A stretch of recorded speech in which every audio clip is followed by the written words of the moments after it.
Hello and welcome to Do It Yourself channel. Today I will show you how to change wallpaper on Samsung Galaxy S22 Ultra. To do this we have to unlock our phone.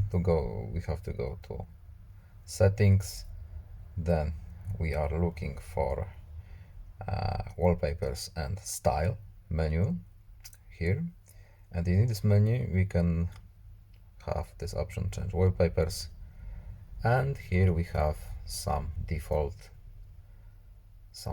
ones. For example, it's moving, here it's stationary, and we can choose if we want only lock screen or home screen or both. Let's use both. Yes, done. We have to tap done, and it's brighter, it's lighter, as you can see. That's all. I hope this video was helpful to you. Please leave a like and subscribe. Have a nice day and see you in the next video. Goodbye.